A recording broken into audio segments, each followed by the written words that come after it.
Morning, everyone. Now, to start with, I have to let you into a little bit of a secret because I've got a rather busy morning tomorrow. I'm actually reading this the night before, hence it all looking a bit dark in the background. And so that means I've just come from the table. And one thing you can be sure of at the table is that you get plenty to eat. So imagine my absolute dismay when I looked at what I was going to be reading to you this morning, or this evening, and the headings were, people ask about going without eating. People ask about fasting. Because some of us, obviously, when it comes to Lent, we decide to give things up. We decide to fast things and fast certain things. We don't eat certain things. And in Jesus's day, the Jews did that quite a lot. If they were wanting to show how much they loved God, or if they were wanting to say how sorry they were, or they wanting to be able to spend more time with God. Now, I'm going to be reading two little bits from Mark today. One of them is people ask about going without eating. And for lots of reasons, I don't really understand that passage much. But I look forward to hearing if any of you have got some ideas. And the second one is a question about the Sabbath, which is a Sunday. And I'm sitting here on a Sunday, so I'm quite interested to know what Jesus has to say about what we can and can't do on a Sunday. So hold on to your hats. It's the next step in our roller coaster ride through Mark. I'm going to be reading Mark chapter 2, starting at verse 18 and finishing at verse 28. So here we go.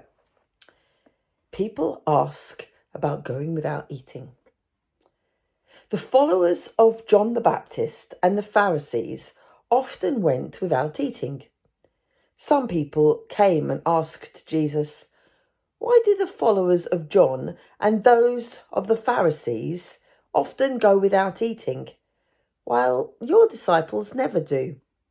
Jesus answered, "The friends of the bridegroom don't go without eating while he is still with them.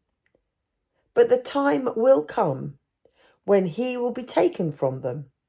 Then they will go without eating. No one patches the old clothes by sewing on a piece of new cloth. The new piece would shrink and tear a bigger hole. No one pours new wine into old wineskins. The wine would swell and burst the old skins. Then the wine would be lost and the skins would be ruined. New wine must be put into new wineskins." And then a question about the Sabbath. One Sabbath, Jesus and his disciples were walking through some wheat fields. His disciples were picking grains of wheat as they went along. Some Pharisees asked Jesus, "Why are your disciples picking grain on the Sabbath? They are not supposed to do that."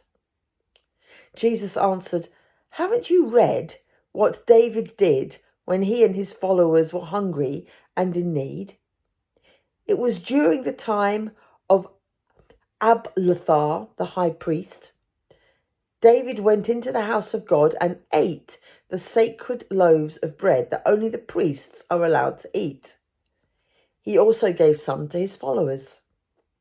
Jesus finished by saying, "People were not made for the good of the Sabbath. The Sabbath was made for the good of people. So the Son of Man is Lord over the Sabbath." Now, I don't know. I quite like having a day off a week. And that's what God wanted. He wanted us to have a Sabbath, a day off, where we could just stop and relax, reset, and spend some more time thinking about him. But the Pharisees got really wound up about this. And they set so many rules and regulations about what you could and couldn't do, what counted as work, what didn't count as work on the Sabbath. that it became actually more work than it would normally have been just to not work on the Sabbath. And Jesus said, you know what? That's not what it's about. It's not about keeping rules because the Sabbath has to be obeyed.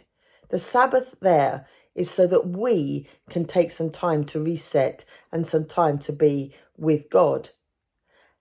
And there was a tradition in those days where if you had a field of wheat, you wouldn't pick up the wheat right around the edge. Just that you'd leave that there so that people who were hungry or people who were travelling were able to gather up that wheat, which is what these guys were doing. They were travelling from place to place and they were hungry and they picked up the wheat. And Jesus said, you know what? It's about more than rules. It's about more than rules. Sometimes there are things that we have to do and rules that we maybe have to follow. But being a follower of Jesus is more about having Jesus as Lord in our lives than by following the rules that we might think we see here in the Bible. Have a fantastic day, guys, and look forward to seeing you again soon.